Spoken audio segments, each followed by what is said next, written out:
کو کہتے ہیں دو قومی نظریہ.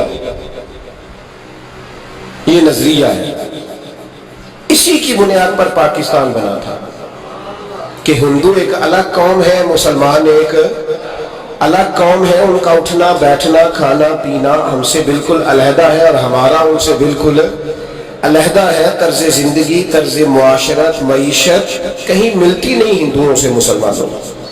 لہذا ہمیں ایک ایسا وطن چاہیے، ہمیں ایک ایسا وطن چاہیے جس وطن کے اندر مسلمان اپنے طریقے کے مطابق اٹھیں بھی، بیٹھیں بھی، چلیں بھی، سوئیں بھی. نماز پڑھنے کے لیے وطن نہیں بنایا گیا کہ ہم نے اذانیں دینی ہیں، نمازیں پڑھنی ہیں، جماعتیں کرانی ہیں. یہ کام ہندوستان میں آج بھی ہوتا ہے. وہاں مسجدوں میں اذان بھی ہوتی ہے، جماعت بھی ہوتی ہے، تلاوت بھی ہوتی ہے، مدارس بھی ہیں، مساجد بھی ہیں، عربی ادب بھی ہے، سارا کچھ ہے. وہ پریشان کرتے ہیں، اس سے قطع نظر کرتے ہیں، وہ تکلیف دیتے ہیں، لیکن پابندی نہیں ہے. یہ سارے کام وہاں بھی. پاکستان نماز کے لیے نہیں بنا، پاکستان تلاوت کے لیے فقط نہیں بنا، پاکستان نبی پاک کے نظام کے لیے بنا ہے کہ کچہری میں حضور کا دین نافذ کیا جائے گا، اسمبلی میں نبی پاک کا دین نافذ کیا جائے گا. حضرت عمر فاروق رضی اللہ تعالیٰ عنہ کے طریقوں کے مطابق حکمران اس ملک کو چلائیں گے. اس لیے پاکستان بنایا گیا تھا. اب تو کوئی یہ نعرہ نہیں نہ لگاتا، کوئی جماعت بھی یہ نعرہ نہیں لگاتی جتنی سیاسی جماعتیں ہیں. حالانکہ پاکستان کا نعرہ آج بھی ہر آدمی کو پتہ ہے کہ پاکستان کا مطلب کیا؟ لا الہ الا اللہ محمد رسول اللہ صلی اللہ تعالی. لیکن کوئی بھی سیاسی جماعت اب اس نعرے کو لگانے کو تیار ہے، بلکہ اس نعرے سے کامتے ہیں سیاسی حکمران. ان کو ڈر آتا ہے، ان کو پتا ہے کہ جب پاکستان کا ترجمہ لا الہ الا اللہ محمد رسول اللہ ہوگا تو سب سے پہلے ہمارے لیے مشکل بنے گا. ہمیں سب سے پہلے احتساب کے کڑے مراحل سے گزرنا پڑے گا. دیکھیں نا، جمہوریت کے لیے اگر پاکستان بنا تھا تو جمہوریت تو میں ہمیشہ کہتا ہوں ہندوستان کی جمہوریت آج بھی پاکستان سے بڑی مستحکم ہے. ایک دفعہ بھی وہاں ڈکٹیٹر کی حکومت نہیں آئی.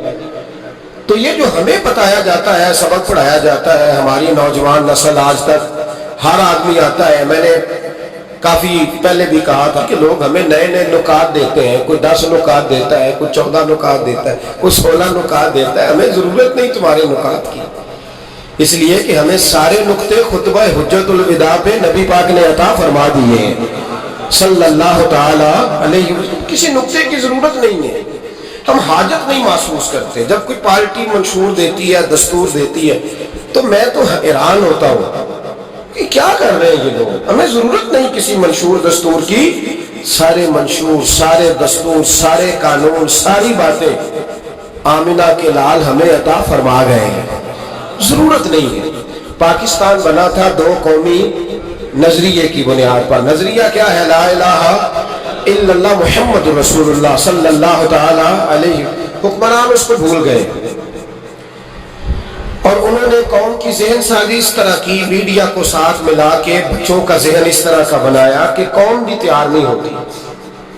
نظام مصطفیٰ صلی اللہ علیہ وسلم کے لیے قوم تیار ہے، حالانکہ کافر کو آپ کی نماز سے کوئی مسئلہ نہیں. یورپ میں کبھی پابندی لگی ہے کہ مسجد نہ بناؤ؟ کبھی وہاں کسی نے کہا ہے قرآن پاک نہ لے کے آؤ؟ کبھی کسی نے کہا ہے؟ وہاں پابندی نماز پہ نہیں ہے. ان کو ڈر تو نظام مصطفیٰ سے آتا ہے کہ دین نافذ نہیں ہونا چاہیے. تو میرے بھائی، پاکستان ایک نظریاتی وطن ہے. جتنا دوڑ سکتے ہیں میں اور آپ دوڑ لیں، جتنا دوڑ سکتے ہیں. جہاں تک یہ قوم بھاگ سکتی ہے بھاگ لے. یہ اس چہرے کو اپنا لے یا اس چہرے کو اپنا لے یا اس کو آزما کے دیکھ لے. چونکہ اس وطن کی بنیاد کلمہ ہے تو یہاں سکون بھی اسی وقت آئے گا جب حکومت بھی کلمے والے رسول کی آئے گی صلی اللہ تعالی علیہ وسلم صلی اللہ تعالی. اور اسلام ہر جگہ یہ بتاتا ہے کہ ملک کس کے ہیں؟ اللہ کے. تو نظام کس کا ہونا چاہیے؟ اللہ کا، اللہ کے دین کا.